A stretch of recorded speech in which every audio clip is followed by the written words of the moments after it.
Vilnius Tech linkmenų fabrikas ir jo erdvės, supinės ir laboratorijos. Einam parodysiu. Linkmenų fabriko angaras, jame vyksta patys įvairiausi renginiai, nutikimai, filmavimai ir panašus dalykai. Pats esu čia filmavęs ne vieną reportažą, esu filmavęs dronų varžybas, o dabar už šių užuolaidų slepiasi tokia studija. Studija, kuri apjungia virtualius pasaulius su realiais pasauliais ir čia vyksta televizijos, kino, vaizdo klipų ir reklamų klipų filmavimai.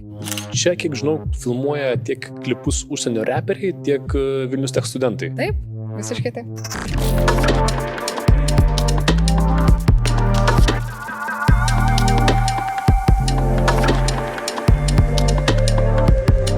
Pabandyk daugiau į dešinę, kokią kairę, žinai. Va, jinai gyvai juda. Ir tai tas mažas ekraniukas, mes tą patį matom kaip čia, taip ir tenai. Kaip jam sekas? Labai gerai jam sekas. Jis tiesiog natūralas, jis žino, jis jaučia. Galėtų iš tikrųjų filmuoti, viskas čia pati pradžia. Štai ką gali padaryti For Real studija, LED ekranas ir kamera su specialiais jutikliais pakeičia visą cechą. Nereikia statyti Merkurijos planetos ir netikrų namų, viską galime generuoti realių laiku ekrane už manęs. Įsivaizduokit, kiek visko susitaupo, įsivaizduokit, kaip viskas yra paprasčiau. Susitiko du operatoriai ir turi apie ką pakalbėti. Tai padarysim pertraukėlę, kad jie spėtų išsiaiškinti, kas jiems įdomu ir pasakosim toliau. Ar jūs čia įsiprašėt, ar kaip jūs atrado, kaip studentas būdamas pradedi filmuoti tokią studiją? Mes esame iš kino klubo, mes universitete turim kino klubą ir aš esu pirmininkas ir mes susisiekėm su Rūta ir jinai kaip mus priėmė kaip tokį prieglobstį ir dabar dalina praktikas mums ir mes labai laimingi. Ja, Rūtos priglaudėlėje esate. Mes vadinam kaip linkmenų mama, tai mus visus prižiūri jinai. Nesenai filmavo muzikinį klipą iš Tamsta garažo, kur grupė laimėjo praeitais metais. Tai aš buvau fokus pulleris, tai man teko padirbti su įranga, su kuria gyvenime nesu dirbęs, tai man labai patiko.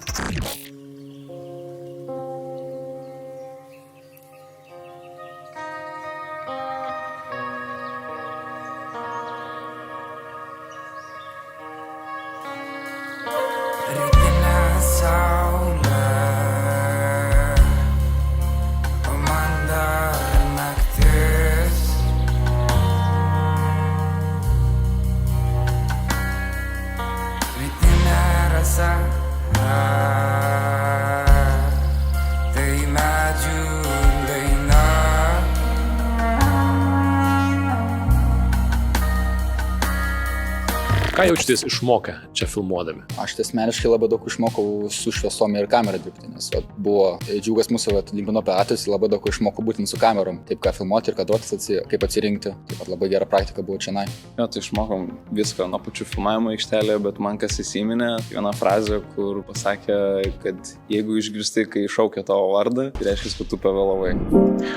Aš atsimenu, kai buvau studentas, šitą pastatą dar tik tai statė, o dabar jame galima viską konstruoti ir žaisti. Visai noris pabūt, pagrot, bet einam dar ką parodysim. Kodėl mes esame ne fakultetas? Dėl to, kad mes apjungiam visų studijų krypčių studentus į vieną padalinį, vieną erdvę, kur nepriklausomai ką tu studijuoji, gali naudotis laboratorijomis, vystyti savo projektus, ir mums nėra taip svarbu, kokiam tu fakultete studijuoji, mums labiau svarbu, ką tu nori pagaminti. Einam pažiūrėti į šitas įdomias erdves, kurias turit. Elektronikos cechas. Sveiki. Sveiki.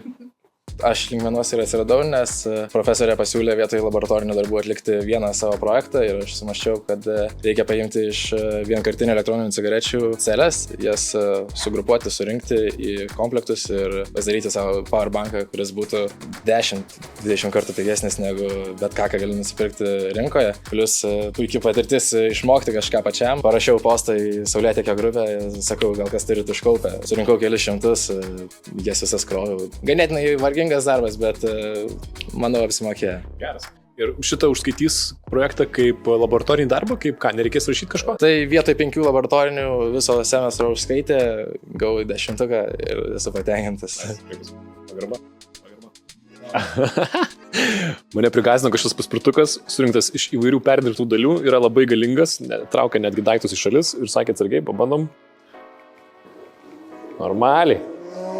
Opa! O, jeigu geras garsas. Biškai pagazuoju.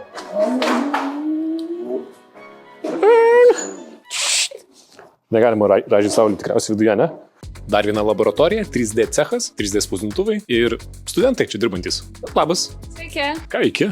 Parašiau namelius urbanistiniam maketui, architektūros studijom. Tai mes turime platformą, kur studentai gali užsiregistruoti ir prie 3D spausdintuvų, lygiai taip pat ir prie lazerio. Architektai labai dažnai naudoja lazerį, nes tai yra labai gera priemonė pačiam pagrindui sukurti, nes galima lazeriuoti, sakykime, reljefą iš skirtingų sluoksnių, tai ir medžiagų, pavyzdžiui, kartais būna iš organinio stiklo, iš faneros, iš kartono. Ir vėliau jau, pavyzdžiui, atėjus 3D galima susikonstruoti, sakykime, savo pastatus, ar, sakykime, jeigu tai būtų architektūra, tai didesnė mastelėje, kur jau galima pamatyti visas architektūrinės išraiškas, ar jeigu tai yra urbanistiniai maketai, tai jie yra smulkesnė mastelė, mažesni. Ar dažniausiai savarankiškai viską žinai, kaip čia naudotis visais dalykais, ar reikia prašyti pagalbos? Labai gerai, kai yra visą laiką pagalba šalia, nes būna ir netikėtų situacijų, arba kartais reikia pasitikslinti, kaip įgyvendinti sudėtingesnius projektus, kurie reikalauja daugiau iš manęs, bet vis tik dalį technologijų, kai jau valdai, tai tada daug lengviau ir pačiam sutvarkyti ir tos pagalbos tiek nereikia. Fotostudija, vėlgi studentams. Garso studija, vėlgi studentams.